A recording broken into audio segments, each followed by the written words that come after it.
દેશના કોઈ પણ રાજ્યમાં ચૂંટણી કેમ ન હોય, પરંતુ રાજકારણનું કેન્દ્રબિંદુ છે હંમેશા ગુજરાત રહ્યું છે. આજે ફરી એક વખત આ વાત સાબિત થઈ છે, કારણ કે પંજાબની અંદર વડાપ્રધાન નરેન્દ્ર મોદી હતા. ચૂંટણી પંજાબની અંદર આવી રહી છે, પરંતુ વાત ગુજરાતની કરવામાં આવી. આજે ચર્ચા એ પણ કરવી છે કે ચૈતર વસાવા મુદ્દે વડાપ્રધાન નરેન્દ્ર મોદી આ વાત કેમ કરી છે. સાથે સાથે હવે આમ આદમી પાર્ટી છે ચૈતર વસાવાના મુદ્દે કઈ રીતે લડશે, કારણ કે એમનો જે કાર્યક્રમ હતો તે કેન્સલ કરવામાં આવ્યો છે, નવો એક કાર્યક્રમ જાહેર કરવામાં આવ્યો છે. એમની સાથે સાથે ચર્ચા એ પણ કરવી છે કે ગુજરાતની અંદર જ્યારે પણ સંકલન સમિતિની બેઠક હોય છે ત્યારે સવાલ એ થાય છે કે ધારાસભ્ય હાજર તો રહે છે, પરંતુ સવાલ એમને જે ખરેખર કરવા જોઈએ કરે છે ખરા? લોકોના જેટલા પણ પ્રશ્ન છે એ કલેક્ટરની સામે મૂકવામાં આવે છે ખરા? આજે ચર્ચા ગોપાલ ઇટાલિયાની સંકલન સમિતિની બેઠકમાં થયેલી રજૂઆતની પણ કરવી છે, અને સાથે ભારતીય જનતા પાર્ટીના ધારાસભ્યને ક્યાં ખોટું લાગ્યું છે તે પણ કરવી છે. નમસ્કાર, આપ જોઈ રહ્યા છો નિર્ભય ન્યૂઝ અને હું છું આપની સાથે રિદ્ધિ. દેશમાં જ્યારે ચૂંટણીનો માહોલ હોય છે ત્યારે હંમેશા આપણે એવું જોયું છે કે કાં તો ગુજરાતને ધ્યાનમાં રાખીને આ ચૂંટણી થતી હોય છે, અને કાં પછી ગુજરાતના નેતાઓને ધ્યાનમાં રાખીને આ ચૂંટણી કરવામાં આવતી હોય છે. એ પછી કોઈ પણ રાજ્ય હોય જ્યાં ગુજરાતના મુદ્દા અસર ન કરતા હોય ત્યાં ગુજરાતના નેતાઓને એ રાજ્યમાં ઉતારી દેવામાં આવે છે. ગુજરાતના નેતાઓ જે ભારતીય જનતા પાર્ટીના ખાસ મનાતા હોય તમામ ચહેરા ચૂંટણી પ્રચારમાં પણ જતા હોય છે. પણ સવાલ એ છે કે માત્ર ગુજરાત કેમ, ગુજરાત ઉપર આટલું બધું ધ્યાન કેમ આપવામાં આવે છે? આ ગુજરાત વડાપ્રધાન નરેન્દ્ર મોદી અને કેન્દ્રીય ગૃહમંત્રી અમિત શાહનું છે એટલા માટે ધ્યાન કેન્દ્રિત કરવામાં આવે છે, કારણ કે આપણને ખબર છે એક સમય જ્યારે ચૂંટણીનો માહોલ હતો, વડાપ્રધાન નરેન્દ્ર મોદી જ્યારે પ્રધાનમંત્રી બનવા માટે જ્યારે ચૂંટણી લડી રહ્યા હતા ત્યારે પણ ક્યાંક ગુજરાતને ધ્યાનમાં રાખવામાં આવ્યું હતું કે ગુજરાતની અંદર કેવા કેવા વિકાસ થયા છે, ગુજરાતનો વિકાસ કેવો થઈ રહ્યો છે, અહીંયાથી લોકોને કેવી રોજગારી મળી રહી છે, બધું જ ધ્યાન છે ગુજરાત ઉપર આપવામાં આવ્યું. પણ હવે સવાલ એ છે કે આ પરંપરા માત્ર અત્યારથી શરૂ નથી થઈ. વર્ષો પહેલા પણ આ જ પરંપરા હતી કે ગુજરાત ઉપર ધ્યાન કેન્દ્રિત કરવામાં આવતું હતું. હવે વાત એવી છે કે પંજાબની વિધાનસભાની ચૂંટણી આવે છે. પંજાબમાં ભારતીય જનતા પાર્ટી પણ તૈયારી કરે છે ચૂંટણી લડવા માટે. બીજી તરફ આમ આદમી પાર્ટીની સત્તા છે. પહેલા આમ આદમી પાર્ટી પાસે બે એવા રાજ્ય હતા કે જ્યાં તેઓ લડતા હતા અને જીતતા આવતા હતા. દિલ્હીમાં તો હવે આમ આદમી પાર્ટીની સત્તા રહી નથી, ભારતીય જનતા પાર્ટી ત્યાં આવી ગઈ છે. હવે આમ આદમી પાર્ટી પાસે માત્ર એક રાજ્ય વધ્યું છે ને એ છે પંજાબ. પણ હવે આ પંજાબને જીતવા માટે ભારતીય જનતા પાર્ટીએ નવી રણનીતિની શરૂઆત ક્યાંક કરી હોય તેવું લાગે છે. વડાપ્રધાન નરેન્દ્ર મોદીના પ્રવાસ હવે પંજાબની અંદર પણ વધી ગયા છે. કાર્યક્રમ કંઈક એવો જ હતો, ક્યાંક વિકાસના કાર્યોની જે ભેટ છે પંજાબના લોકોને આપવાની હતી. આ બધાની વચ્ચે એમણે ગુજરાતનો તો ઉલ્લેખ કર્યો જ, પરંતુ સાથે સાથે આમ આદમી પાર્ટીના જે દેડિયાપાડાના ધારાસભ્ય ચૈતર વસાવા છે તેમનો પણ ઉલ્લેખ કર્યો. એટલે હવે સવાલ એ થયો કે અત્યાર સુધી જે એવું કહેવાતું હતું કે આમ આદમી પાર્ટીના ધારાસભ્ય ચૈતર વસાવા જેલમાં ગયા છે, બહાર આવશે તો તે ભારતીય જનતા પાર્ટીમાં જોડાઈ જશે. પણ હવે અહીંયાથી એ વાત ક્યાંક અટકી પડી છે. વાત એટલા માટે કારણ કે આ મુદ્દો હવે માત્ર ગુજરાત પૂરતો સીમિત નથી રહ્યો. આ હવે મુદ્દો જે છેક નેશનલ સુધી પહોંચી ગયો છે, કેન્દ્ર સુધી પહોંચી ગયો છે. કારણ કે જો આ મુદ્દાની વડાપ્રધાન નરેન્દ્ર મોદી પણ જો ક્યાંક ધ્યાનમાં લેતા હોય, એમના ઉપર જ્યારે એમને બોલવું પડતું હોય ત્યારે પણ એ સવાલ થાય છે કે તો શું હવે આવનાર સમયમાં ભારતીય જનતા પાર્ટીની બીજી રણનીતિ કઈ હોઈ શકે છે ચૈતર વસાવાને અને ખાસ કરીને ભારતીય જનતા પાર્ટીને પાડવાની? કારણ કે અત્યાર સુધી એવું લાગતું હતું કે ચૈતર વસાવા જેલમાં ગયા. માત્ર ચૈતર વસાવાની વાત નથી, આવા તો ઘણા બધા નેતાઓ એવા હતા કે જે બોલતા હતા, લડતા હતા, પછી જેલમાં જતા હતા, જેલમાંથી બહાર આવતાની સાથે ભાજપમાં જોડાઈ જતા હતા. પણ હવે ક્યાંક ચૈતર વસાવાના કેસમાં એવું નથી લાગતું. ક્યાંક એવું લાગે છે કે જો અત્યાર સુધી ક્યાંક ભાજપના નેતા અત્યાર સુધી જો બોલતા હોય તો ચૈતર વસાવા કદાચ જોડાય કે ન જોડાય. પણ હવે વડાપ્રધાન નરેન્દ્ર મોદી જ્યારે આખી ઘટનાને જોઈ રહ્યા છે, ધ્યાને લઈ રહ્યા છે, ત્યારે પણ સવાલ છે કે શું તે ચૈતર વસાવા છે એમને ભાજપમાં લેશે? જે વાતની અટકળો ચાલી રહી છે કે ભાજપમાં જોડાઈ જાય તે માટેના બધા પ્રયત્ન છે, શું તેમના ઉપર પૂર્ણ વિરામ આવશે ખરો? તે પણ સવાલ છે. કારણ કે જે રીતે વાત કરી કે આમ આદમી પાર્ટીનું તો કામ બની ગયું છે કે ગુંડાગીર્દી કરવી, કોઈકની જમીન પચાવી પાડવી, ગેરકાયદે કબજો જમાવી લેવો, આ બધું એક રણનીતિના ભાગરૂપે આમ આદમી પાર્ટી છે એમનું રહ્યું છે. એટલે પંજાબમાં જઈ અને જ્યાં આમ આદમી પાર્ટીની સત્તા છે ત્યાં જઈને તેમણે એવો સંદેશ આપ્યો કે જે રીતે પંજાબ છે ઉડતા પંજાબ બની રહ્યું છે, યુવાનો છે નશાના જે આખા ધંધા છે એમાં સંપડાઈ રહ્યા છે, યુવાનો બરબાદ થઈ રહ્યા છે, એ તમામ બાબતે એમણે કહ્યું કે પંજાબમાં આવું થઈ રહ્યું છે, તમારે જાગવાની જરૂર છે. પણ સાથે સાથે ભારતીય જનતા પાર્ટીના જે વરિષ્ઠ નેતાઓ છે એમને એ પણ કહેવાનું છે કે પંજાબની અંદર જે તે તમે આવા નિવેદન આપો છો તો ગુજરાતની પરિસ્થિતિ ઉપર પણ ભારતીય જનતા પાર્ટીના દરેક નેતાઓએ ધ્યાન આપવું જોઈએ, કારણ કે અહીંયા પણ નશાનો એટલો જ કાળો કારોબાર ચાલી રહ્યો છે, દારૂ ખુલ્લેઆમ વેચાઈ રહ્યો છે. જો અહીંયા ધ્યાન આપવામાં ન આવ્યું તો પછી ગુજરાત પણ ક્યાંક બીજા રાજ્યોની માફક એક દિવસ એવું કહેવાય છે કે આ ઉડતા ગુજરાત છે. એટલે કોઈ રાજ્ય ઉપર બોલતા પહેલા, કોઈ રાજ્યની પરિસ્થિતિ ઉપર બોલતા પહેલા જ્યારે ગુજરાતની એક વખત પરિસ્થિતિ ઉપર પણ ભારતીય જનતા પાર્ટીના નેતાઓએ ધ્યાન આપવું જોઈએ. આ તમામ જે ભારતીય જનતા પાર્ટીના ગુજરાતના નેતાઓ છે તેમની પણ વાત કરી રહ્યા છીએ.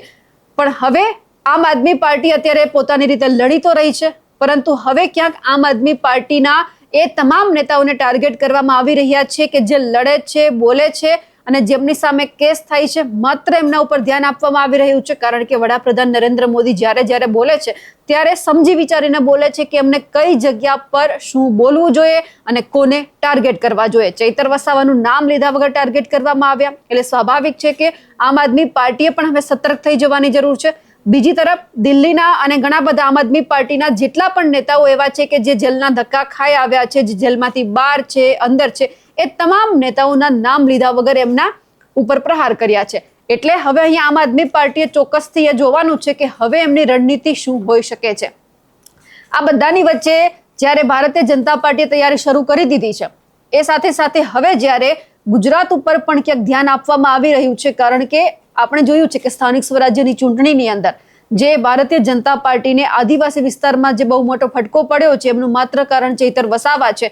એટલે ચૈતર વસાવા માત્ર ગુજરાતના નેતાઓને ખટકે છે એવું નથી, હવે કેન્દ્ર લેવલે પણ ખટકવાની શરૂઆત થઈ ચૂકી છે. ખેર, સૌથી પહેલા તો આ બધાની વચ્ચે વડાપ્રધાન નરેન્દ્ર મોદીએ જે ચૈતર વસાવાના નામ લીધા વગર જે આક્ષેપો કર્યા છે અને સાથે સાથે આમ આદમી પાર્ટીને જે કહ્યું છે તે પણ સાંભળી લઈએ. आज पंजाब में कानून व्यवस्था बेहाल है. कब कहां गैंग वॉर हो जाए, किस दिशा से गोलियां चलने लगे, कोई कह नहीं सकता. यहां व्यापार कारोबार करना मुश्किल हो गया है. सरेआम लोगों से फिरौती मांगी जा रही है. पुलिस थाने तक सुरक्षित नहीं है. आए दिन थानों पर अटैक होते हैं. और सबसे दुखद तो ये है कि पंजाब का भविष्य भी बर्बाद किया जा रहा है. नशे के सौदागर खुलेआम घूम रहे हैं. पंजाब के युवाओं को नशे के दलदल में धकेला जा रहा है. साथियों, आज यहां जो लोग पंजाब की सत्ता में बैठे हैं, ये लोग बहुत घमंड से देश की राजनीति बदलने का दावा करते थे, लेकिन आज इनकी सच्चाई देश देख रहा है. 2-3 दिन पहले ही दिल्ली में इनके एक नेता को अदालत ने दोषी करार दिया है. उस पर दोष दंगे कराने का है. दोष एक पुलिस के आईबी अधिकारी की हत्या का है. और इन लोगों की बेशर्मी देखिए. अदालत ने सबूतों के आधार पर फैसला दिया, लेकिन ये लोग कोर्ट के फैसले पर सवाल उठा रहे हैं. ये लोग अदालत के फैसले भी मत मजहब उसमें भी ढूंढ रहे हैं, क्योंकि इनके वोट बैंक का सवाल है. साथियों, कुछ दिन पहले ही गुजरात में इनके एक एमएलए को कोर्ट ने 7 साल की सजा सुनाई है. ये सजा सरकारी अधिकारियों पर हमले और वसूली के मामले में सुनाई गई है. वसूली, उगाही, अवैध कब्जे, ये सब इनकी राजनीति का ट्रेडमार्क बन चुके हैं. ऐसे ही अनेक मामलों में कई सारे लोग तो अभी जमानत पर बाहर चल रहे हैं। यहां पंजाब में ही देखिए, जिसको स्वास्थ्य मंत्री बनाया उसको घूसखोरी के चलते बर्खास्त करना पड़ा। एक मंत्री पर मनी लॉन्ड्रिंग जैसे गंभीर आरोप है। इनके एमएलए घूस लेते हुए रंगे हाथ पकड़े जा रहे हैं।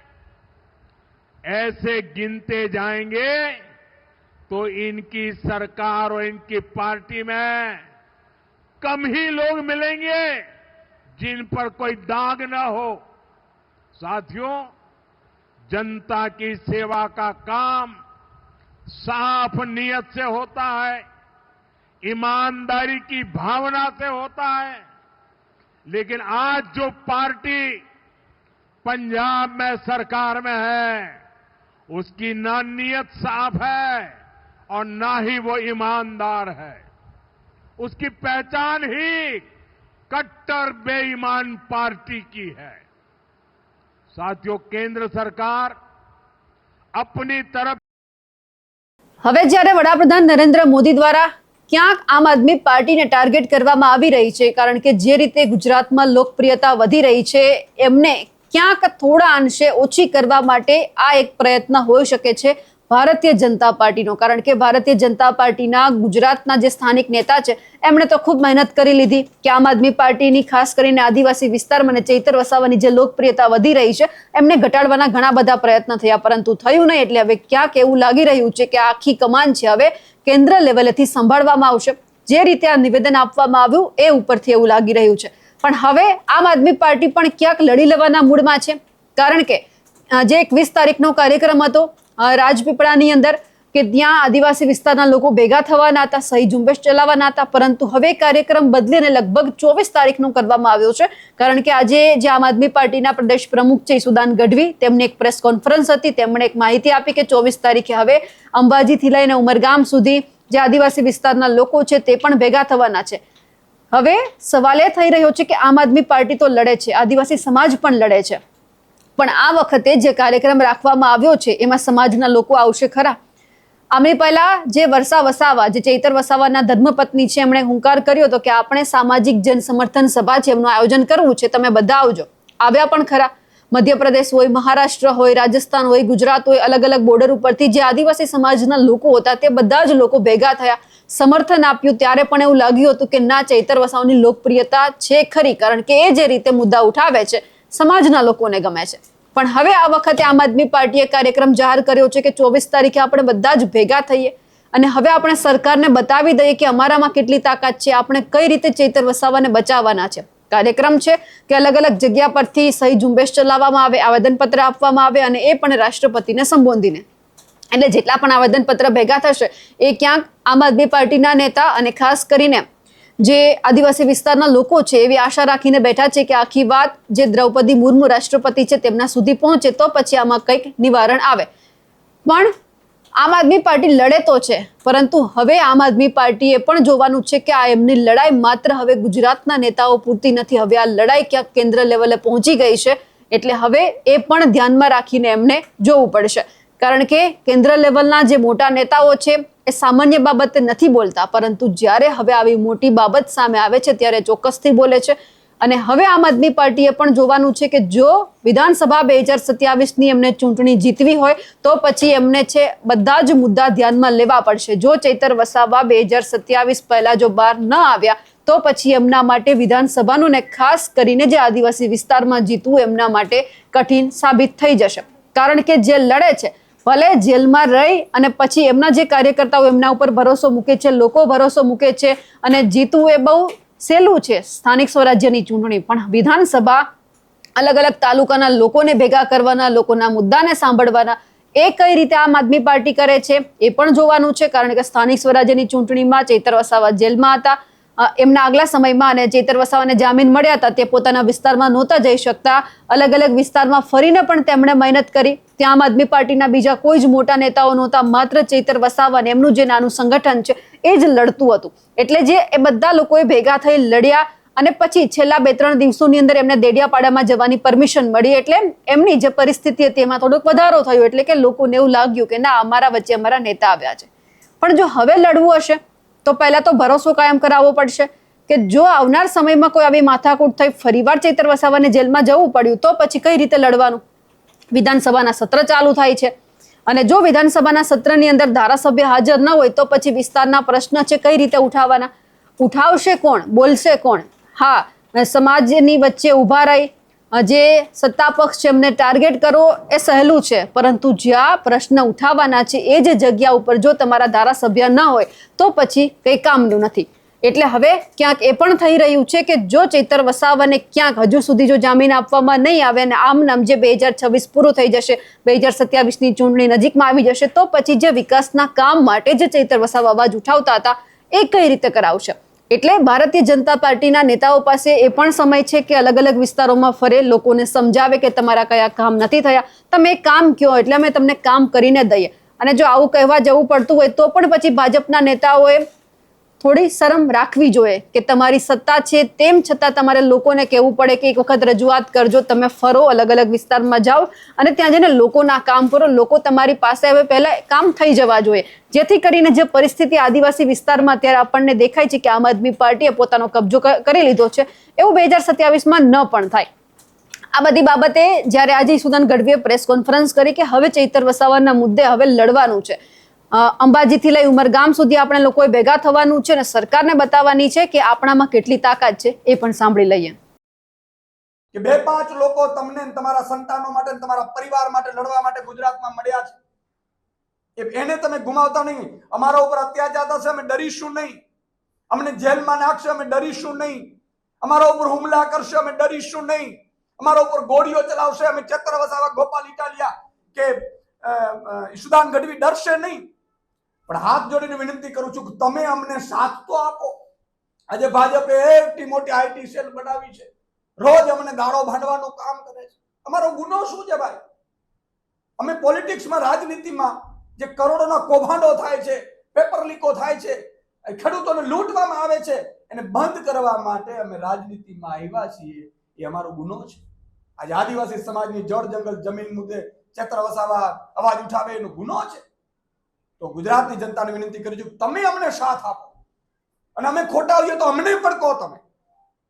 પણ આ રીતે જો તાનાશાહી ચાલશે તો સાહેબ વિપક્ષ મુક્ત ભારત બની જશે, વિપક્ષ મુક્ત ગુજરાત બની જશે અને પછી એ જ ભાજપના નેતાઓ, કાર્યકર્તાઓ જે આઈટી સેલ વાળા બિચારા કોમેન્ટો કરતા હશે ભાજપની ફેવરમાં અને એમની દીકરા દીકરી ઉપર જયારે અત્યાચાર થશે, ભાજપનો મોટો નેતા કરશે ને ત્યારે બચાવનાર કોઈ નહીં બચે, અવાજ ઉઠાવનાર કોઈ નહીં રહે. ને એટલા માટે હાથ જોડીને વિનંતી કરું છું ગુજરાતની જનતાને, હવે અમે તમારા આશરે છીએ. તમે વિચાર કરો, સરપંચથી લઈને પ્રધાનમંત્રી સુધી અમારી સામે છે, પોલીસો, અધિકારીઓ, મોટા મોટા અધિકારીઓ, અમે બધા ઝાક ઝીલી રહ્યા છીએ. અમને જેલમાં ગમે ત્યારે નાખી દેવામાં આવશે. ચૈતરભાઈને નાખી દેવામાં આવ્યા, મને પણ વચ્ચે નાખી દીધો હતો. હું આપને હાથ જોડીને વિનંતી કરું છું કે અમે તમારા ભરોસે છીએ. ગુજરાતની જનતા અમને સાથ આપો અને અમને સાથ એટલા માટે નહીં કે અમને કાંઈ જોઈએ છે, અમને સાથ એટલા માટે આપો કે અમે તમારા સંતાનોને આપણે ગુજરાતના ભવિષ્ય માટે લડી રહ્યા છીએ. આજે ગુજરાતમાં જે અત્યાચાર થયો છે, અન્યાય થઈ રહ્યો છે, ગેરકાનૂની રીતે ગુંડાગર્દી થઈ રહી છે, બેફામપણે ડ્રગ્સ દારૂના વેપલા થઈ રહ્યા છે, ભ્રષ્ટાચાર ચરમસીમાએ છે અને અધિકારીઓ ભાગ બટાઈ જમીનોમાં કરી રહ્યા છે અને બચાવનાર કોઈ નથી ને એટલા માટે અમારે ગુજરાતની રાજનીતિમાં આવવું પડ્યું છે. તો તમે બધાએ એક થઈ ચૈતરભાઈ વસાવાને સમર્થન કરો. હું અંબાજીથી ઉમરગામ સુધી બસેલા આદિવાસી સમાજને કહેવા માંગુ છું કે આપણા દીકરાને ભાજપે જેલમાં નખાવડાવ્યો છે, સજા કરાવડાવી છે. એક વાર નહીં, 2 વાર નહીં, 3 વાર જેલમાં નખાવડાવ્યા છે. પછી ઓફરો કરે નથી ગયા તમારો દીકરો, તમારા સંતાનો, તમારા ભવિષ્ય માટે. અને જેમ બિરસા મુંડાને, ભગવાન બિરસા મુંડાને અંગ્રેજોએ જેલમાં નાખ્યા હતા, એ જ રીતે ભાજપે ચૈતર વસાવાને જેલમાં નાખ્યા છે. તમારે એક થવાની જરૂર છે અને અંબાજીથી ઉમરગામ સુધી આદિવાસી સમાજનો એક એક નવયુવાન પોતે સોશિયલ મીડિયા ઉપર પણ પોસ્ટ મૂકી અને એને સમર્થન જાહેર કરે અને આગામી સમયમાં આપણે અંબાજીથી ઉમરગામ સુધી કાર્યક્રમો કરીશું ચૈતરભાઈ વસાવાના સમર્થનમાં. ત્યારે તમારે હજારો, લાખોની સંખ્યામાં આવવાનું છે. એ ભ્રષ્ટ ભાજપને દેખાડી દેવાનું છે કે હવે તમારા અત્યાચારથી કે અન્યાયથી અમે ડરવાના નથી. અમે આ સરકાર અમારી પોતાની બનાવીને રહીશું. 24 તારીખ આપવામાં આવી છે કે જે આદિવાસી વિસ્તારના લોકો ભેગા થવાના છે, સહી ઝુંબેશ ચાલશે અને એ જ પછી સરકારને પણ જવાબ આપવાના છે. હવે વાત કરવી છે જુનાગઢ જિલ્લાની અંદર જે સંકલન સમિતિની બેઠક યોજાઈ હતી, જે ફરિયાદ નિવારણ સમિતિની બેઠક યોજાઈ હતી, એમાં સ્વાભાવિક છે કે તમામ ધારાસભ્ય છે જિલ્લાના હાજર રહે અને એમને જે પોતાના મત વિસ્તારના પ્રશ્ન હોય એ રજૂ કરવાના હોય, જેથી એમનું સમાધાન આવે. જે ભગવાનજી કરગઠિયા, જે ભારતીય જનતા પાર્ટીના ધારાસભ્ય છે, તેમને એક પ્રશ્ન બાબતે રજૂઆત કરી, તેમનું અત્યાર સુધી સમાધાન નહોતું આવ્યું, એટલા માટે તે તંત્ર ઉપર ખીજાયા અને ચાલતી પકડી અધિકારીઓ એમને સમજાવવાનો પ્રયત્ન કર્યો. પણ આ વાત માત્ર અહીંયાથી સીમિત નથી. સવાલ એ છે કે જો તમે સત્તા પક્ષના ધારાસભ્ય છો, તમારે તંત્રને ધારદાર રજૂઆત કરવી પડે છે કે ભાઈ આમના ઉપર ધ્યાન આપજો, અને તેમ છતાં કામ ન થાય તો પછી તમે વિચારો કે તમારી પ્રજાનું શું થતું હશે, કે એ અધિકારીઓ પાસે જતા હશે તો એમને કેટલા ધક્કા ખવડાવતા હશે. વિરોધ પક્ષના નેતાઓ બોલે તો સમજ્યું કે જે અધિકારીઓ છે ન પણ સાંભળે, એવું કહીને કે આ તો વિરોધ પક્ષના છે, કરી લઈશું, જોયું જશે. પણ સત્તા પક્ષના જો નેતા કહેતા હોય અને તમે ન સાંભળતા હોય તો પછી અહીંયા સમજવાનું શું, તમારું રાજ ચાલે છે કે અધિકારી રાજ ચાલે છે? આ બધાની વચ્ચે આજે ગોપાલ ઇટાલિયા ત્યાં હતા. હમણાં થોડા સમય પહેલા આપણને ખબર છે કે વિસાવદરની અંદર જે બોગસ જે આખો મંડળી કૌભાંડ સામે આવ્યો તે બાબતે ઘણી બધી વખત રજૂઆત પણ છે. છેક ખેડૂતોએ પીએમઓ સુધી પણ રજૂઆત કરી, પણ તેમ છતાં જે આ કૌભાંડ છે એ ક્યાંક બંધ થવાનું નામ ન લીધું અને પછી આ કૌભાંડ આગળ વધતો ગયો. હવે આ બાબતે પણ ગોપાલ ઇટાલિયાએ આજે જિલ્લા સંકલન સમિતિની જે બેઠક છે તેમાં અવાજ ઉઠાવ્યો છે. સાથે સાથે જે આપણે એ પણ જોયું કે અત્યારે જે સિંહોના હુમલા વધી રહ્યા છે, આમાં હવે રક્ષણ આપવાની કોની વાત છે? વન્યજીવોને રક્ષણ આપવું કે પછી માનવીને રક્ષણ આપવું? તમે કોને સંભાળશો? તમે કઈ કઈ જગ્યા બંધ કરશો? કારણ કે અત્યારે જે ગિરનાર ઉપર એવું થઈ ગયું છે કે જે વ્યક્તિને ગિરનાર ચડવો છે એમને ફરજિયાત છે રજીસ્ટ્રેશન કરાવવું છે. રજીસ્ટ્રેશન તમે કરાવો પછી જ તમને ગિરનારમાં જવા દેવાની પરમિશન મળે ગિરનાર ચડવા માટે. પણ તમે આ બધું ક્યાં સુધી કરશો? એક દિવસ કડક કાર્યવાહી થશે, 2 દિવસ થશે, ત્રીજા દિવસે તો જો લોલમ લોલ છે, ચાલવાની છે, ઘણા બધા લોકો સેટિંગ કરીને ઉપર જતા રહેશે, તો પછી તમે ડેટા કઈ રીતે મેળવશો? એટલે સવાલો ઘણા બધા છે કે પ્રક્રિયા ભલે કરવામાં આવતી હોય પરંતુ એ પ્રક્રિયા કાયમી જળવાઈ રહે તેના માટે તમારી પાસે કોઈ સોલ્યુશન છે? એટલે જે આ સવાલ છે તંત્ર ઉપર પણ છે. પણ આ બધાની વચ્ચે આજે ગોપાલ ઇટાલિયાએ જે આખા ખેડૂત મુદ્દે, પછી જે આ બોગસ કૌભાંડ મંડળી ચાલી રહી છે તે મુદ્દે, અને જે ભગવાનજી કરગઠિયા છે એમને કઈ વાતનો ગુસ્સો આવ્યો હતો તે તમામ બાબતે જ્યારે એમણે વાત કરી છે તે પણ સાંભળીએ.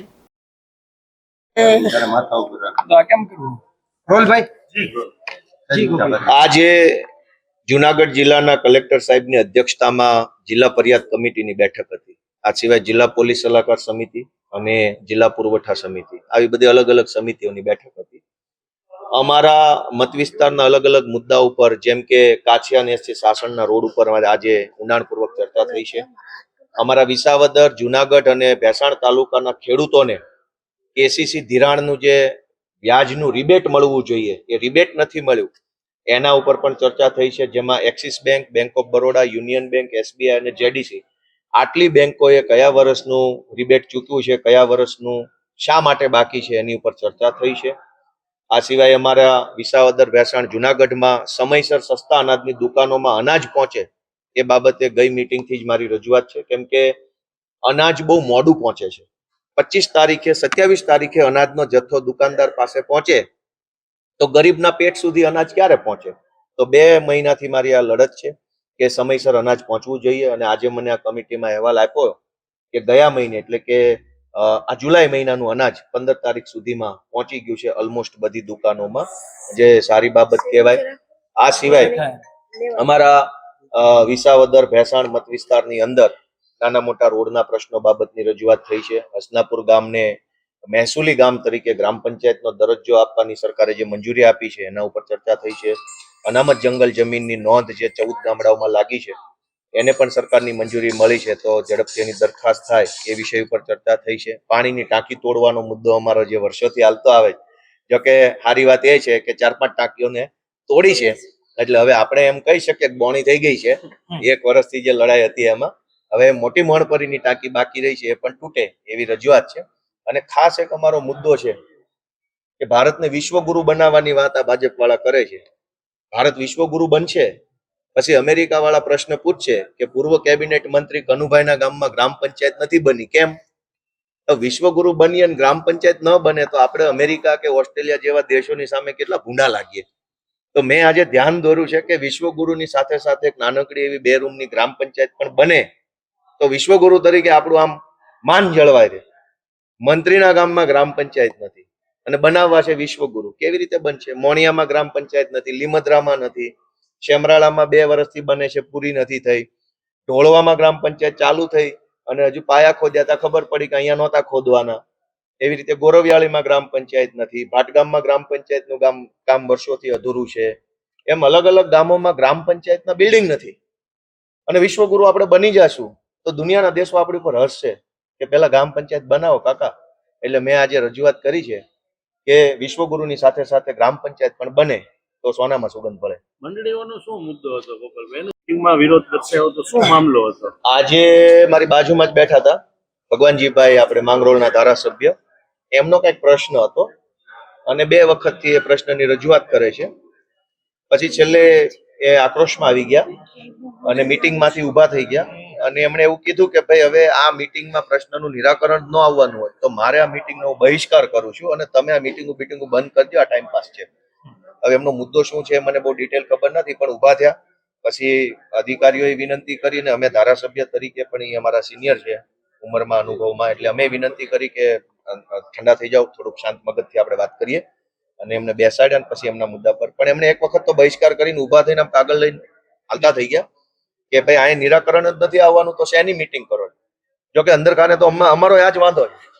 અમારે પાણીની ટાંકીઓ તોડવા માટે 1 વર્ષથી સંકલન અવડા મોટા સાહેબો આવે છે, મોટી મોટી ગાડીઓ, ડ્રાઈવરો, ડીઝલ, પેટ્રોલ, એસીના કરોડોનો ખર્ચા, અને 1 વર્ષથી ટાંકી તોડવાના પ્રશ્ન નિરાકરણ ન આવે તો આ બધા સરકારી સાહેબો શું કામ ભેગા કરવાના?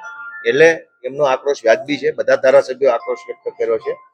અરવિંદભાઈએ ખૂબ આક્રોશ વ્યક્ત કર્યો અને દેવાભાઈ સાહેબે પણ આજે ખૂબ આક્રોશ વ્યક્ત કર્યો. એમને પણ એમના અલગ અલગ મુદ્દાઓ બાબતે. એટલે બધાએ આક્રોશ વ્યક્ત કર્યો કે કામ નથી જ કરવાનું તો શું કામ મીટિંગ કરો છો ભાઈ? મીટિંગ જ બંધ કરી દો.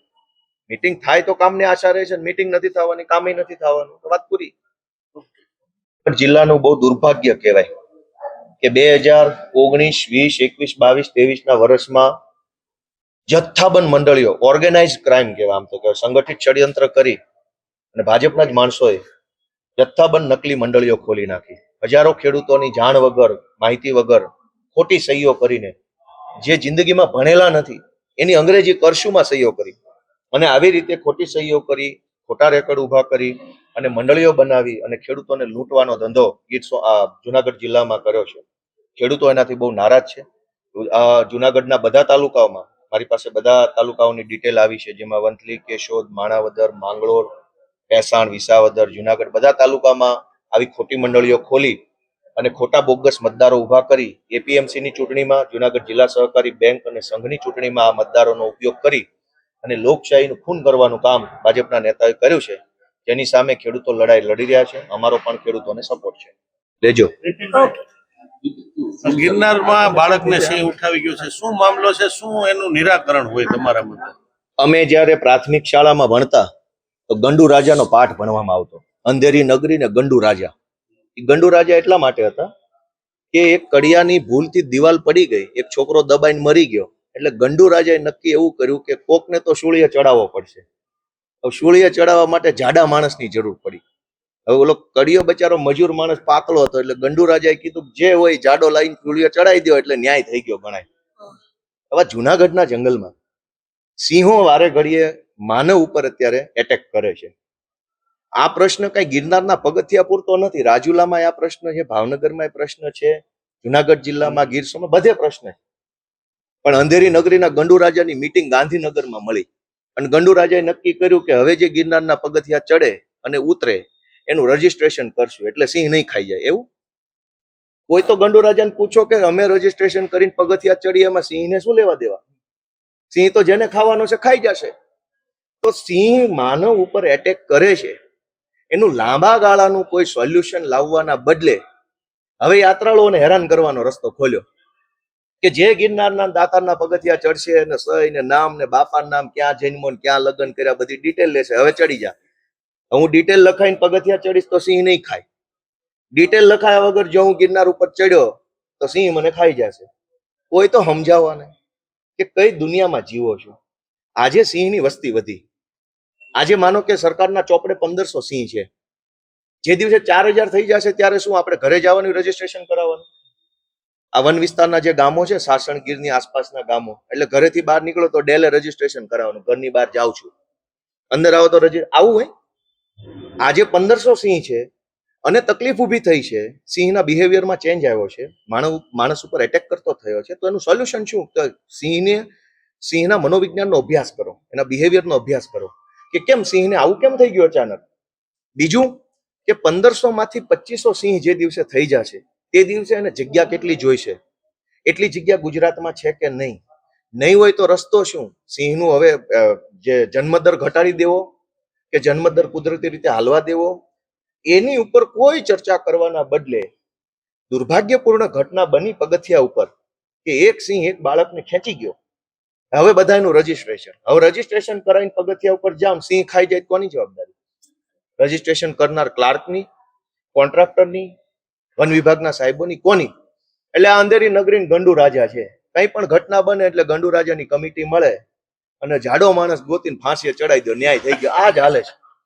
મંડળીમાં આ જ ન્યાય, વનમાં આ જ ન્યાય, જમીનમાં આ જ ન્યાય, રોડ ખાતામાં ગંડુરા, બધે આ જ હાલે. અમારે તો બોલવું શું? અમને તો દુઃખ થાય છે કે અમને પૂછો, અમે ધારાસભ્ય જનતાએ બનાવ્યા છે, ગીર વિસ્તારનો છે. અમને પૂછો કે ભાઈ આ સિંહ માણસ ઉપર એટેક કરે છે તો આનો રસ્તો શું? તો અમે અમારા ખેડૂતો પાસેથી સૂચન લઈને તમને કહેતા કે સિંહનું માઇગ્રેશન ઉપર વિચાર કરો, જંગલની જમીન વધારવા ઉપર વિસ્તાર કરો. ગીરની અંદર માલધારીઓ જે રહેતા હતા એના કારણે સિંહને ખોરાક અંદર મળી રહેતો હતો. હવે ખોરાક નથી મળતો એટલે એ ગામમાં આવે છે. શરૂઆતમાં જ્યારે સિંહ જંગલમાંથી રેવન્યુમાં આવ્યા તો માત્ર ઢોરનું મારણ કરતા, હવે માણસનું મારણ ચાલુ કર્યું. તો સિંહને ગીર છોડવાની ફરજ પડી છે. સિંહને જગ્યા ટૂંકી પડે છે. આજે 1500 સિંહ છે, કાલે 2500 સિંહ થાય. તો હું સરકારને એક જ વિનંતી ખેડૂતો વતી કરું છું કે જેટલા સિંહ છે જેના માટે જગ્યા નથી એ બધા માટે એક આલિશાન સિંહ કમલમ બનાવવામાં આવે ને એ કમલમમાં બધા સિંહને મૂકી દો અને દરેક સિંહોને પેજ પ્રમુખ તરીકેનો હોદ્દો આપી દો. એટલે અમારા ખેડૂતો શાંતિથી રહી શકે. આ શું રોજ ઉઠીને છોકરા ખેંચી જાય, રોજ ઉઠીને ખેતરોમાં મારણ થઈ જાય, જંગલ ખાતું આવીને અમને દબાઈ જાય? આ વાત વ્યાજબી નથી. ગોપાલ ઇટાલિયાએ જે રીતે રજૂઆત કરી છે અને સાથે સાથે એ પણ જોવાનું છે કે જો ભારતીય જનતા પાર્ટીના ધારાસભ્યને આ રીતે રજૂઆત કરવી પડતી હોય અને તેમને જવાબ જો નકારાત્મક મળતો હોય તો પછી ધારાસભ્યએ પણ સમજવાનું કે આ તમામ અધિકારીઓને કઈ રીતે એમની પાસેથી કામ કરાવવું જોઈએ. પણ આ બધાની વચ્ચે હવે છેલ્લે એ પણ સમજવું છે કે અત્યારે ગુજરાતની અંદર અલગ અલગ જગ્યા ઉપર હવે ક્યાંક ચૂંટણીની તૈયારીઓ પણ શરૂ કરી દેવામાં આવી છે. કોઈ દેખાડીને કરતા નથી, કોઈ પાછળથી તૈયારી કરી રહ્યા છે. પણ વર્ષ 2027માં આ વખતે તમામ લોકોની નજર એ ઉપર છે કે વિપક્ષ મુક્ત ગુજરાત બનશે કે પછી વિપક્ષ આવશે ખરા. કારણ કે આ સવાલ છે આજે સુદાન ગઢવીએ પણ ઉઠાવ્યો કે ભારતીય જનતા પાર્ટી કામ એવું કરી રહી છે કે ક્યાંય ગુજરાતમાં વિપક્ષ જ ન રહેવો જોઈએ, માત્ર ભારતીય જનતા પાર્ટી રહેવી જોઈએ. એટલે કે વિપક્ષ મુક્ત ગુજરાત, વિપક્ષ મુક્ત ભારત. પણ જો આ થશે તો પણ લોકોએ સમજવા જેવું છે કે જો વિપક્ષ નહીં રહે તો તમારા પ્રશ્ન છે કોઈ ઉઠાવશે નહીં અને માત્ર જે સત્તા પક્ષમાં હશે એમની જ દાદાગીરી છે એ ચાલતી રહેશે. એટલે હવે લોકોએ વિચારવાનું છે, વર્ષ 2027 છે એ તમામ લોકોના હાથમાં છે કે આ વખતે એમણે શું કરવાનું છે. જો તમે માત્ર એક પક્ષ ઉપર ભરોસો મૂક્યો તો પછી પરિણામ પણ તમારા જ હાથમાં છે, તમારે જ ભોગવવાનું છે. એટલે તમામ લોકોએ સમજી વિચારી અને 2027નો નિર્ણય ભાજપ, કોંગ્રેસ કે આપ કરે કે ન કરે, પરંતુ એક મતદાર તરીકે આપણે ચોક્કસથી કરવાનો છે. અમારા અહેવાલને લઈને આપનું શું માનવું છે કમેન્ટ કરીને ચોક્કસથી જણાવજો. સાથે જ અમારી નિર્ભય ન્યૂઝ ચેનલને લાઇક, શેર અને સબસ્ક્રાઇબ કરવાનું ભૂલશો નહીં. નમસ્કાર.